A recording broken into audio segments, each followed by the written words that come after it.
Welcome to today's show, Legacy Living, Make Your Life Count. I'm your host, Dr. Gloria Burgess, passionate, inspirational speaker, author, poet, and entrepreneur. Good morning, and welcome to Legacy Living, Make Your Life Count. Today is Wednesday, May 16th. I want to give a big thank you to those of you who are listening today, and here's a great big shout out to all of you listening all around the world. I'm delighted and so grateful that you tuned in. I sure hope you're enjoying a fabulous day today and that you're having a fantastic week, because you know what? In the grand song of the universe, life is so very short. It's short and sweet and very, very precious. So I hope you're making a difference in your own life, because when you do, you also make a difference in someone else's life. Now, a lot of folks want to make their life count for something, and they ask me, Dr. Gloria, how do you do that? Well, it's very simple, very simple. You make your life count day by day, step by step, moment by moment, every single day, 365, 24/7. That's what Legacy Living, Make Your Life Count is all about. You can learn more about Legacy Living, Make Your Life Count by visiting the Gloria Burgess website. That's GloriaBurgess.com, the Gloria Burgess website. GloriaBurgess.com, or by visiting Facebook, and that's facebook.com/DR for Doctor, DrGloriaBurgessPhD/.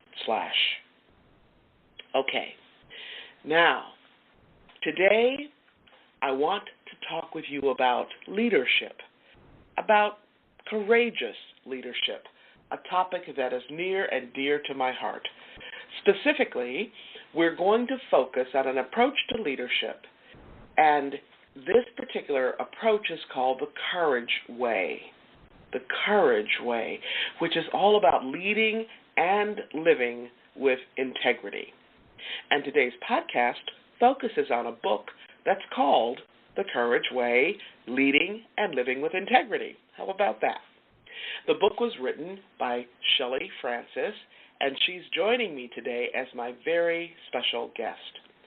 So, what exactly is the Courage Way? And what does it mean? And what does it take to lead and live with integrity?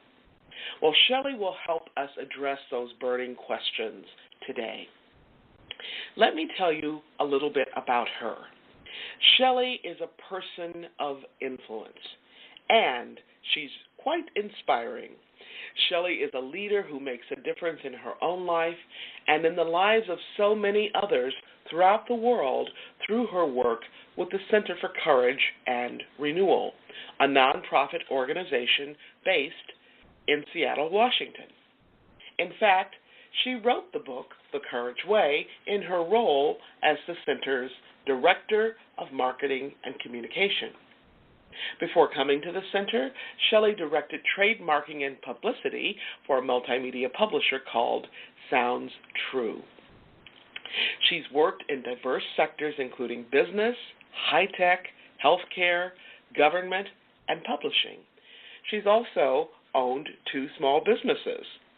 Shelly says the common thread throughout her career is bringing to light the best-kept secrets while bringing people together to facilitate collective impact and good work.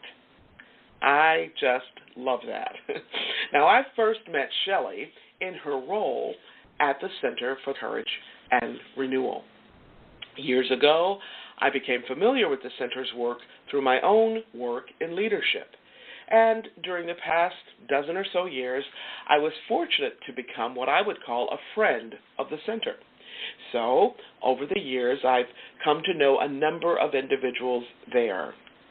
When I heard about Shelly's book, I was absolutely delighted. And when I heard her speak about her book, she was positively on fire. So to simply say that Shelly is interested in her work and book on leading and living with integrity would be an understatement. She is so passionate about her work, and I must say she is a woman with a mission. She's on purpose and on fire to change the world, and in particular to change the world for people who want to connect who they are with what they do. I think that includes most people on the planet. Now, when you hear her story, you will learn why Shelly is so passionate about making a difference, about changing and impacting the world in this way. I was struck by her passion. But this is just one of the many wonderful qualities that drew me, and I should say that draws so many people to Shelly and her work. Indeed, we are blessed to have her as one of our honored mentors on this show. She's an incredible leader, a writer, and storyteller, with a particular focus on serving other leaders. In many ways, in her outlook on life and in her work, Shelly pulls together the many threads of what my own life and work are all about. Now, you've heard me talk many, many times about these threads and themes on this show. The themes of gratitude, authenticity, generosity, courage, integrity, passion, presence, trustworthiness, hope, and possibility. I just love it. Two women, Shelly and me, with very different backgrounds and experiences, and yet with so many common threads. Can I just tell you something? Shelly and I had a marvelous conversation. I'm so excited to have this amazing leader with us today. This is going to be a fabulous show. You don't want to miss a single minute of it. So, put on your walking shoes, grab your earbuds, or simply relax in your favorite chair. Grab yourself a cup of coffee or tea or a nice cool glass of water. We're going to have a great time. Before I jump into today's show, I want to take just a moment to welcome you. If you're just joining us, I'm your host, Dr. Gloria, and this is Legacy Living, Make Your Life Count. I'd like to extend a special welcome to those of you who are joining my show for the very first time. You're in for a real treat. I'm excited to have you listening in today, and I'm deeply honored that you've allowed me to be part of your day so you can be inspired by the ideas and resources to make your life count. Today's program is all about courageous leadership. Specifically, it is about leading and living with integrity. Can you talk with us a little bit about, you've mentioned the term inner work several times, and can you talk to us about inner work and specifically the inner work of leadership? Sure. I think as leaders, we're often stuck in our ego when we introduce each other. Here's who I am on my resume. Here's how smart I am from my intellect. Here's who I am on the outside. But as leaders, we don't often take time or feel that we can be vulnerable. I think it takes courage to be kind because people might think you're going to be weak. You risk being seen as weak. It takes courage to let people know the story behind your passion or why you went into your career as you did.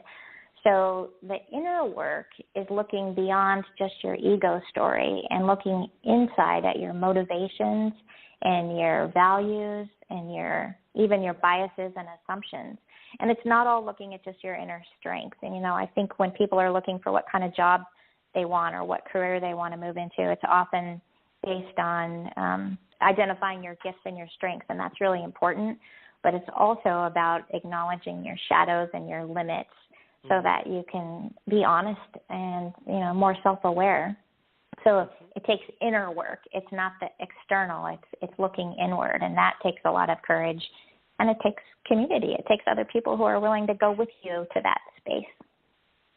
And when you talk about community and people going with you to that space, I mean, I teach this way, so I know what you mean, but can you unpack that a little bit for our listeners? Like, what does that look like in real time? Right. I thank you for reminding me, because it is easy to remember, use the code language rather than translate this into understandable stuff. No problem. Yeah, thank you. How can we have conversations where we share our true stories with each other? How can we ask each other questions that get to our deeper stories, and even just take time to do that? So it goes back to the touchstones of creating the conditions where we can interact with each other in that way, or even just be aware that that's a possibility. So, for instance, when we're starting meetings at work, rather than just jumping straight into the agenda, you can take time to just check in with each other. And maybe not just check in with, I'm really busy today and I got so much to do. But if you can create an introductory prompt that takes people out of their everyday life. So here's one that we've used at the office sometimes is we'll say, as a way of checking in today, why don't you share something that you noticed on the way to work this morning? And people might say something like, well, I just saw Mount Rainier. It was visible today because it's a clear day, and I just noticed everybody commenting on, Bill, did you see the mountain this morning? I mean, that's a very Seattle thing. Or they might say, I saw a homeless person this morning that was begging, and it made me sad. Or they might say, I just noticed the birds were singing this morning. There's just something about bringing yourself to work, to a conversation, or just showing up differently that gives people a little bit of taste of your life or what you notice. It just is a way of getting to know each other a little more deeply as humans, rather than just who we are in our roles at the office. So it gets back to what you mentioned earlier, which is, who are you, not just what do you do? Right. And who are you on the inside? Or, what motivates you? What makes you happy? And where do you come from? And, getting to know each other beyond the surface, I think helps us connect and recognize what we have in common, but it also allows ourselves to give each other some grace when we're not having a great day. We have more compassion and empathy for each other. Yeah, and I'm guessing that it also builds a stronger team. So when the going gets rough, you have each other's back. And, when the going is great, you can celebrate differently together. Right, yeah. I think it's that sense of being in it together, in a sense of shared mission that comes out of talking about what's important to you. And when you have rough times, I think you're more likely to trust that it's okay to talk about needing more help or acknowledging what's hard. And so you can get over those rough spots because you can trust each other. And trust takes time to build up. You just can't insist on it. You have to create the conditions for it. Yeah, and it's a process. Yeah. All right. Well, thank you. And I want to ask you another question about leadership. It's kind of connected to what you just said, Shelly, but I know that the Center for Courage and Renewal uses leadership a little bit differently than we might often think about in our regular culture. And so can you just say a little bit more about leadership in that respect? Yeah, we almost didn't want to start talking about leadership because there's a sense that to be a leader, you have to be at the top of the org chart, or you have to be at the top of the hierarchy. And, leadership is not just at the top. Leadership can show up at any level of life and organization. We need people at all levels feeling like they can lead with integrity. Some of the things is leadership is keeping your values in sight regardless of the pressures around you. Or leadership can be listening well and inviting